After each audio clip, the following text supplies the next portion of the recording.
Era una noche sin luna, cuando decidí viajar a Saint-Eutrope de Born, un pequeño pueblo perdido en el corazón de Francia.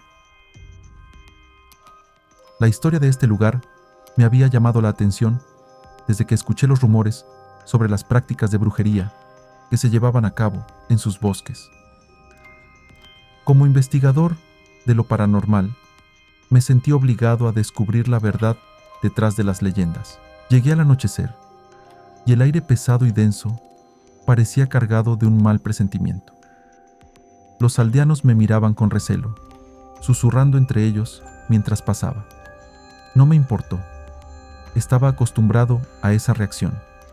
Sabía que, para ellos, yo era solo otro intruso en su mundo de secretos y sombras. Me hospedé en la única posada del pueblo, un edificio antiguo y decrépito.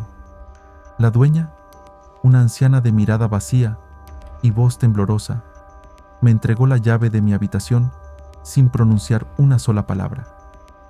Subí las escaleras crujientes y entré en la habitación, donde me recibió un olor rancio y la vista de muebles cubiertos de polvo. Esa noche no pude dormir. Los rumores que había escuchado resonaban en mi mente. Decían que en los bosques circundantes, un grupo de brujas realizaba rituales oscuros bajo la protección de una luna invisible.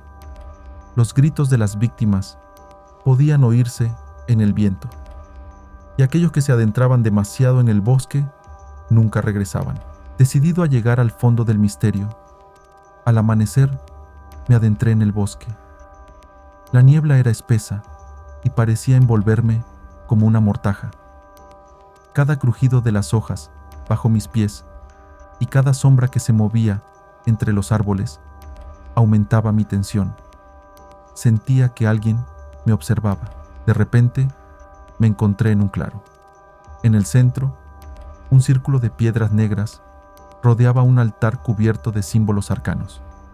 En el aire flotaba un hedor a muerte y descomposición. Me acerqué cautelosamente y vi algo que me heló la sangre. Sobre el altar, una muñeca de trapo con alfileres clavados en su cuerpo y un charco de sangre fresca a sus pies. Mientras examinaba la escena, sentí una presencia detrás de mí. Me giré rápidamente, pero no vi a nadie. Sin embargo, el aire se volvió aún más frío y pesado. Una risa baja y gutural resonó entre los árboles, y sentí cómo mi corazón latía con una fuerza inusitada. El miedo comenzaba a invadirme.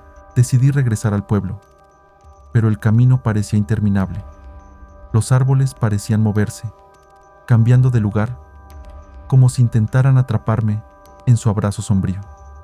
La risa seguía resonando, más fuerte y cercana. Finalmente, después de lo que pareció una eternidad, llegué a la linde del bosque. Esa noche, en la posada, tuve pesadillas horribles. Soñé con mujeres de rostros cadavéricos, vestidas con harapos y con ojos que brillaban con un odio ancestral. Me rodeaban, murmurando en un idioma antiguo y desconocido. Sentía sus manos frías y huesudas rozar mi piel, y el pánico me paralizaba. Desperté sudando y con el corazón desbocado.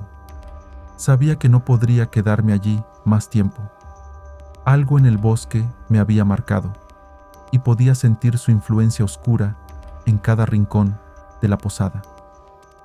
Decidí irme al amanecer, pero mientras preparaba mis cosas, escuché un golpe suave en la puerta. Abrí lentamente, y allí estaba la anciana dueña de la posada.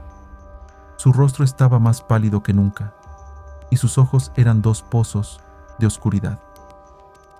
«Ellas no te dejarán ir», murmuró con voz quebrada. Antes de que pudiera responder, se desplomó en el suelo, muerta. El pánico se apoderó de mí. Huí de la posada y corrí hacia mi coche. El pueblo estaba desierto, y las sombras parecían alargarse, extendiéndose hacia mí como garras. Arranqué el coche y conduje sin mirar atrás, sintiendo que algo me perseguía. Al salir del pueblo, el motor del coche comenzó a fallar. La risa gutural resonó de nuevo, esta vez dentro de mi cabeza. El coche se detuvo en seco y me vi obligado a continuar a pie. Mientras corría, sentí manos invisibles intentando detenerme, arañando mi piel y tirando de mi ropa. Finalmente, llegué a una carretera principal y encontré un camión que pasaba. El conductor, un hombre mayor, de rostro amable, me recogió. Cuando le conté lo sucedido, su expresión cambió.